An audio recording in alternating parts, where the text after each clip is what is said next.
Hi, ഇന്നൊരു get ready with me കണ്ടാലോ? ഇത് ഞാൻ കുറച്ച് ദിവസം മുന്നേ എടുത്ത് വെച്ച വീഡിയോ ആണേ. ഇന്നാണ് ഇതൊന്ന് എഡിറ്റ് ചെയ്ത് ഇടാൻ പറ്റിയത്. ഒരു കല്യാണത്തിന് പോകാനുണ്ടായിനി. അപ്പം ഞാനിതാ ഈ ഒരു ഡ്രസ്സാണ് കേട്ടോ ഇട്ടിട്ടുള്ളത്. ഇത് ഞാൻ എൻ്റെ ഒരു ഫ്രണ്ടിൻ്റെ ചേച്ചിയുടെ കല്യാണത്തിന് വാങ്ങിയതാണേ. ഈ ഒരു ഡ്രസ്സാണെങ്കിൽ എനിക്ക് ഭയങ്കര ഇഷ്ടമാണ്. എന്തായാലും നമുക്ക് നമ്മളെ ബാക്കി കാര്യങ്ങളിലേക്ക് കിടക്കാം. ആദ്യം ഞാൻ കുറച്ച് മോയ്സ്ചറൈസറാണ് ഇടുന്നത്. അത് കഴിഞ്ഞിട്ട് കുറച്ച് സൺസ്ക്രീനും കൂടി ഇട്ട് കൊടുക്കുന്നുണ്ട്. രണ്ടും ഞാൻ ഡോക്ടർ ഷെത്തിൻ്റെ ആണ് കേട്ടോ യൂസ് ചെയ്യുന്നത്. കുറേ കാലങ്ങളായിട്ട് ഞാൻ ഇതന്നെയാണ് കേട്ടോ യൂസ് ചെയ്യുന്നത്.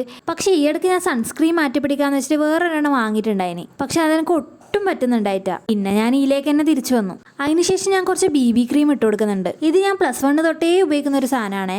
ഇനി നമുക്ക് കണ്ണെഴുതി പൊട്ട് തൊട്ട് കുറച്ച് ലിപ്സ്റ്റിക്കും കൂടി ഇട്ട് കൊടുക്കാം. ഇപ്പം ലിപ്സ്റ്റിക് ഇല്ലാണ്ട് പുറത്തിറങ്ങാൻ പറ്റാണ്ടായി. കാരണം എന്തേ? അതന്നെ, ചുണ്ട് കറുത്തു. ചുണ്ട് കറക്കുന്നതും ഈ ലിപ്സ്റ്റിക് ഇടുന്നതുകൊണ്ട് തന്നെയാണ്. പക്ഷെ എന്തോ അത് ഒഴിവാക്കാൻ പറ്റുന്നില്ല. ഇനി നമുക്ക് നമ്മുടെ ജിമ്മിക്ക് കമ്മലും കൂടി ഇട്ട് കൊടുക്കാം. മുടി ഞാൻ കെട്ടുന്നൊന്നുമില്ല, ഈ ഒരു രീതിയിൽ തന്നെ ഇടാന്നാണ് കേട്ടോ വിചാരിച്ചത്. അപ്പോൾ എങ്ങനെയുണ്ട് നിങ്ങൾ പറ. ഇഷ്ടമായാലും ആരും ലൈക്ക് ചെയ്യാനും കമൻറ്റ് ചെയ്യാനും മറക്കണ്ട. അതുപോലെ സബ്സ്ക്രൈബ് ചെയ്യാത്തവരുണ്ടെങ്കിൽ ഒന്ന് സബ്സ്ക്രൈബ് ചെയ്ത് സപ്പോർട്ട് ചെയ്യാം കേട്ടോ. അപ്പോൾ അത്രയേ ഉള്ളൂ. ബൈ.